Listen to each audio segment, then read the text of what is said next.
Welcome back sa ating paaralan. Ako nga pala ang inyong dalubguro sa ikalawang baitang, Ginang Eliza Raquel G. Corpus. Sa ating mga magulang at mag-aaral, ang videong ito ay ginawa upang kayo ay mabigyan ng kaalaman patungkol sa mga pagbabago na isinusulong ng DepEd. Siyempre, ito ay sa pamumuno ng ating butihing punong guro, Dr. Natividad V. Nasino. Kaya tayo na! Makinig at intindihin mabuti ang nilalaman ng video. Una, mula sa 4 quarters o yung nakasanayan natin na first grading, second grading, third grading at fourth grading, tayo ngayong school year ay dadako sa trimester. Ito yung pagkakaroon ng first term, second term at third term. So anong pagkakaiba nito? Mas pinaigting nito ngayon yung oras ng pagkatuto ng mga bata sa kanilang classroom dahil doon sa tinatawag na uninterrupted instructional time. Gayun din, tuwing matatapos ang isang term, magkakaroon ng wellness break ang ating mga mag-aaral. Saan magmumula ang marka ng ating mga mag-aaral? Meron pong iba't ibang pamamaraan ang mga guro upang suriin kung ang mag-aaral ay may pagkatuto sa klase. Dalawang uri po ito, ang formative assessment and summative assessment. Pag sinabi nating formative, ito ay ginagamit lamang natin for monitoring and feedbacking. Ibig sabihin, hindi po ito graded.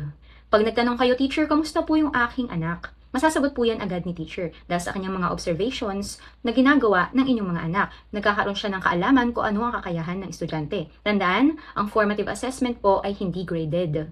Pag sinabi naman nating summative assessment, ito po ay recorded at graded. Nahahati po ito sa tatlo. Meron tayong tinatawag na written or oral works o yung WWs, product or performance tasks or yung ating PTs, and examinations or yung tinatawag din nating excess. Kapag po sinabi nating WWs o yung ating written or oral works, ang halimbawa po nito ay yung essays or presentations. Ang ating namang product or performance tasks or yung PTs, ang halimbawa po niyan yung portfolios, projects, and yung ating examinations or excess, yan po yung summative tests and term exam.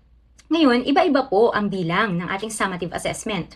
Uulitin ko po, ang summative assessment ay yung WWs, PTs, and excess. Magkakaiba po yan. Depende po sa grade level ng ating mag-aaral. Para sa grades 1 hanggang 3, depende po yan kay teacher kung ilan ang ibibigay niyang summative assessment. Para naman po sa ating grades 4, 5, and 6, meron lamang tayong 3 to 5 WWs sa isang term, 2 hanggang 3 PTs, 2 summative test, at 1 term exam. Ito pong lahat ay per subject area at per term. Kasama rin sa pagbabago ang mga markang maaaring matanggap ng ating mga mag-aaral. Para sa Key Stage 1 o yung mga mag-aaral natin sa Kinder, Grade 1, Grade 2, and Grade 3, descriptive na po ang kanilang grading system.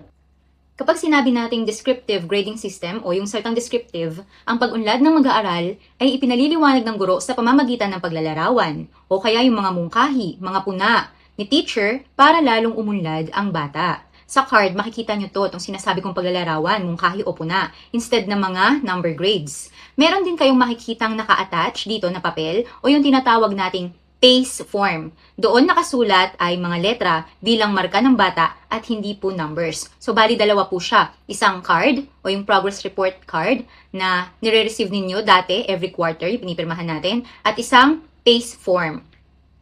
Ulitin ko po, para sa Key Stage 1, ang grading system natin ay descriptive or paggamit ng letra. Pero, tandaan po natin na hindi ito ora-orada, hindi madalian o biglaan. Ang pagbabago ay gradual o dahan-dahan. Ibig sabihin po, hindi sabay-sabay. Inattach ko po dito ay isang larawan na nagpapakita kung anong taon magiging descriptive ang grading system ng ating Key Stage 1. Para sa school year 2026 hanggang 2027, ang descriptive grading system po ay para sa Kinder at Grade 1. Ibig sabihin po, pag na-receive nyo po yung card, ang makikita nyo po doon na grade ay descriptive or letra. Ang grades 2 naman at grade 3 ay mananatiling numerical or number ang kanilang grades. Uulitin ko po, Para sa school year 2026 hanggang 2027, ang descriptive grading system lamang ay para sa kinder at grade 1. Mananatiling numerical or numbers ang marka ng grades 2 and grade 3. Ang marka ng grades 2 at 3 ay gagamitan po natin ng adjusted transmutation table. Pag sinabi nating transmutation table, ito po ay chart. Kung makikita nyo po siya dyan sa larawan, meron po siyang mga number. Chart po siya na ginagamit natin upang i-convert sa mas mataas na marka yung grades ng mga estudyante. Halimbawa, nag-compute po ako ng grade. Ang lumabas po ay 70. Yan po yung initial grade o yung paunang grade ng bata. Pag tumingin po kayo sa adjusted transmutation table, ang 70 is equal to 75. Diyan po sa ating chart. So instead na 70 ang ilalagay ko sa card, 75 po ang gagamitin ko. Yan po ang gamit ng transmutation table. Para naman po sa school year 2027 to 2028, tatlo ng grade level ang gagamit ng descriptive grading system. Ito yung kinder, grade 1, and grade 2. Si grade 3 ay mananatiling numerical. Pero hindi na po tayo gagamit ng adjusted transmutation table. Ang gagamitin na po natin dito ay zero-based. Ibig sabihin, kung ano na yung na-compute ni teacher o yung markang lumabas, yun na po ang magiging grades ng estudyante. Kung ang na-compute ko sa math ay 70, 70 na rin po talaga ang ilalagay ko sa card. Pagdating naman po ng school year 2028 hanggang 2029, mula po kinder hanggang grade 3, lahat po yan ay descriptive na o letra ang makikita nyo sa card. Narito naman ang mga letrang gagamitin sa pagmamarka sa kinder. Noon, gumamit tayo ng letrang P, PP, at PA. Ngayong descriptive grading system, ang gagamitin naman natin ay CO, DV, at BG.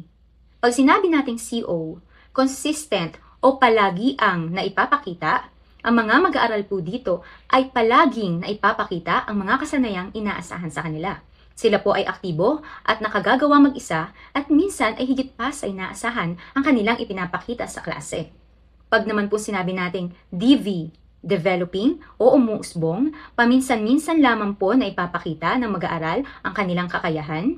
Meron din po itong kasamang kaunting gabay ng guro at may pag-unlad na mangyayari kung palagi ang magpa-practice ang estudyante. Pag naman po sinabi nating BG, beginning o nagsisimula, bihirang naipapakita ng mag-aaral ang kasanayan at kailangan po dito ng matinding suporta at palagi ang gabay. Tuloy-tuloy po dapat ang suporta dito. Pag uwi ng bahay, kailangan po agad itong i-follow up ng magulang upang tuloy-tuloy na umunlad ang kasanayan at matuto ang mga estudyante. Heto naman po ang mga letrang gagamitin natin para sa descriptive grading system ng grade 1. A. Advancing o namumukod-tangi. Dito, ang mga mag-aaral ay palagiang naipapakita ang mataas na antas na kanilang kasanayan at pagpapahalaga. Sila po ay may tiwala sa kanilang sarili at tumpak ang kanilang mga gawa. Sila rin ay independent o nakagagawa na hindi umaasa sa ibang tao. B. Benchmarking o napamamalas. Ito naman yung mga mag-aaral natin na grade level ready. Nagpapakita rin sila ng kanilang kahusayan at gumagawa rin sila ng gawain na tumpak at hindi umaasa sa ibang tao. C. Connecting o natutungo. Ang mga mag-aaral natin ay naipapakita rin ang mga pangunahing kasanayan, pangunawa at may pagpapahalaga. Na-apply nila yung kanilang natutunan na may kaunting gabay ng guro. D. Developing o napauunlad, mayroong kaunting pag-unawa at paminsan-minsan ay naipapakita ng mga mag-aaral ang kasanayan at pagpapahalaga. Nangangailangan sila ng suporta at palagi ang practice. E. Emerging o nagsisimula. Nagsisimula pa lamang magpakita ng pangunahing kasanayan, pangunawa at pagpapahalaga ang ating mga mag-aaral. Kailangan nila ng matinding gabay at suporta. Hindi po natin sila dapat pinababayaan. After classes, kailangan pag-uwi sa kanilang tahanan, tulungan ninyo sila mga mami, mga parents. Kailangan po more practice. Gabayan niyo po sila at siguraduhin na nauunawaan nila ang lesson. Para naman po sa pagmamarka sa ating mag-aaral sa grades 2 and grade 3, kung maaalala niyo po kanina, ipinakita ko yung ating adjusted transmutation table. Dahil this school year, 2026 hanggang 2027, numerical or numbers pa rin ang magiging grades ng ating mga estudyante. Gagamitin natin itong adjusted transmutation table para i-convert sa mas mataas na grado ang kanilang computed grades. Dumako naman tayo sa mga mag-aaral natin sa Key Stage 2 o grades 4, 5, and 6.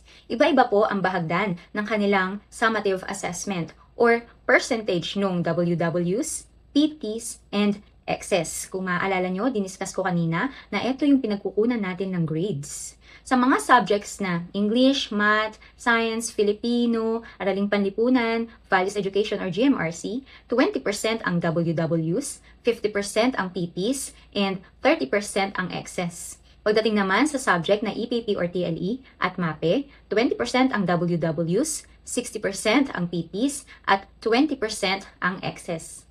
Kung titignan po nating mabuti, ang pinakamataas na bahagdan or percentage sa kahit anumang asignatura o yung subject area ay napunta sa PTs or performance tasks. Mananatili naman pong numerical o number ang grades ng ating mga mag-aaral sa 4, 5, and 6. Makikita niyo po dito sa larawan na meron din silang qualitative descriptors sa kanilang mga marka. Para sa 90 to 100, advancing o namumukod-tangi, 80 to 89, benchmarking o napamamalas, 75 to 79, connecting o natutungo, 65 to 74, developing o napauunlad, at 0 to 64, emerging o nasisimula. Gagamit rin tayo ng adjusted transmutation table para sa kanilang mga marka. Ito yung ginamit rin natin kanina sa grades 2 and grade 3. Sagutin naman po natin tong katanungan na ito. May matatanggap bang awards ang ating mga mag-aaral? Para po sa Key Stage 1, the descriptive ang grading system o letter yung grades, ito po yung kinder at grade 1, wala po silang matatanggap na academic awards. Ito po ay dahil sa panuntunan o isinusulong ng DepEd na dapat sa murang kaisipan ng mga mag-aaral ay iwasan natin yung magkaroon ng kompetisyon at labeling. Ang magandang balita po dito ay makakatanggap sila ng non-academic awards. Ito yung Character Trait Award at saka Perfect Attendance Award. Yung Character Trait Award, yan po yung batang diligent or most diligent, most honest. O, yan yung mga character traits. Pag naman sinabing Perfect Attendance Award, syempre, sa isang buong taon, walang absent yung bata. Para naman po sa mga mag-aaral natin sa grades 2 and grade 3, dahil nasa transition period pa lamang sila at gumagamit pa sila ng numerical grades, maaari pong magbigay ang paaralan ng Academic Excellence Award at iba pang angkop na parangal na ayon sa guidelines ng DepEd. Meron din tayong Academic Excellence Award para sa Key Stage 2 learners. Sila yung mga mag-aaral na may general average na 90 at higit pa at walang final grade na mas mababa pa sa 80 sa kahit na anong subject or learning area. Dapat rin nating tandaan na dapat sa entire school year o sa isang buong taon, wala silang derogatory records or any disciplinary cases. Ibig sabihin, dapat walang naitalang paglabag na kanilang ginawa sa isang buong school year. Kapag ia-award na ito o bibigyang parangal, isusulat ito sa paraang alphabetical or by letter. Bukod pa sa Academic Excellence Award, ay meron ding Leadership Excellence Award para sa ating Key Stage 2 learners. Excellence in a specific learning area and Special Recognition Awards na matatanggap ang ating mga mag-aaral. Nawa po ay marami kayong natutunan at naunawaan sa inyong narinig. Para naman sa updates, i-follow lamang ang Maligaya Elementary School page o makipag-ugnayan sa inyong advisor this school year 2026 hanggang 2027. Tandaan, magsikap upang umunlad. Narito lamang kami, ang inyong mga guro, kasama ang punong guro ng Maligaya Elementary School. Mahal namin kayo mga mag-aaral. At higit sa lahat, mahal kayo ng Diyos. Paalam!